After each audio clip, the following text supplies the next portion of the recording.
আসসালামু আলাইকুম মাস্টার সাহেব। ওয়ালাইকুম সালাম। করিমউদ্দিন, কি ব্যাপার? তুমি আজকাল দেখা যা নামাজ পড়ো তো বিগন, আবার মাঝে মাঝে আবার সুদে হাউ খাও, এটা কোনটা?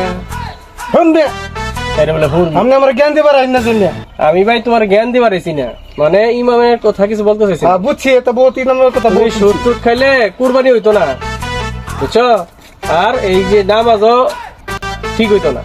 শোনো মাস্টার সাহেব, আমারে জ্ঞান দিবার আইন না। না আমি তোমার জ্ঞান দিতেছি না, তুমি একটু ভাইবা দেখো, নিরিবিলি একা একটু চিন্তা করো, দেখো এই যে সুদ খোরের কি জানি হয়, কি লাগে অভিশাপটা লাগে জানোই তো, বাহিটা বুঝা দেবে।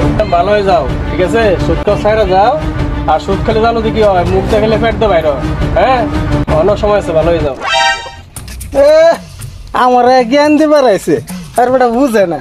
যত ঝিকি তত নিকি, যত নিকি তত কামাই। বেটা ব্যাক পুনান।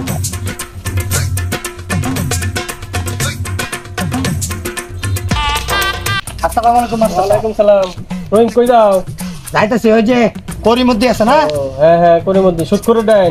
ও হ্যাঁ, থেকে কিছু টিয়া লইছিলাম। ভালোই করছো, দুনিয়ার মধ্যে সুদ করবে আর লোক পাইছো না। হ্যাঁ মেয়ে 100 টাকা 40 টাকা নেই মেয়ে, তুমি চলবা কিবা, খাও কিবা, সুদ দাও কিবা, রিস্কা চালায় একা। 20 চালায় খাও, আর লোক পাইছো না, এটা আর করো না। সুদ দেওয়া আর নেওয়া দুজন অপরাধ। দুনিয়া থাকতে গেলে কষ্ট হইব, আর যদি বাঁচতে চাও, সুন্দর থাকতে চাও, ইমানের সহিত মরতে চাও, তাহলে সুদ দেওয়ার পিছনে বাদ দেও, কষ্ট করো, রিস্কা চালাও, যাই চালাও, দুইটা পাবে, এটাই তোমার আয় হবে, মনে শান্তি পাবা। সুদ করে ঘরে কিন্তু শান্তি নেই। দেখো তার কয়টা হয় মাসের মধ্যে বুধো সে ডাক্তারের পিছনে টেয়া দিতে শেষ, সে একটা ক্যান্সারের রুগী, তারপরও সুদ ছাড়ে না। আচ্ছা আচ্ছা, তাহলে মাস্টার সাহেব আমি কিন্তু শুধু টিয়াটা দেয় রে। তোমাকে ফেল লাগে রিন্ডা আসল মাপ চাপছে, যাই পাও তার কাছে মুক্তি নাও। হ্যাঁ খাক গে, হ্যাঁ খাক, হ্যাঁ তো শেষই, ঠিক আছে? বুঝতে হয়েছি না আমার লাগে, তারা বুঝাই দিছি। দেখো আল্লাহ তারা আল্লাহ তারা দেওয়া হেদায়ত করছে কিনা, হেদায়ত হলে তো সে আল্লাহ মুক্তি করে। আচ্ছা আচ্ছা হ্যাঁ হ্যাঁ, ঠিক আছে ঠিক আছে। আসসালামু আলাইকুম। ওয়ালাইকুম আসসালাম। এই যে আপনার সুদে টিয়াটা লইছি।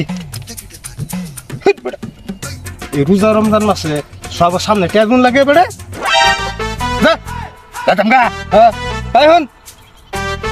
আমার বিকাশ নম্বরে টেড়া বাড়াই দিস।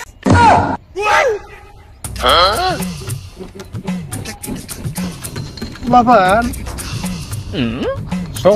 সময় বুঝে না।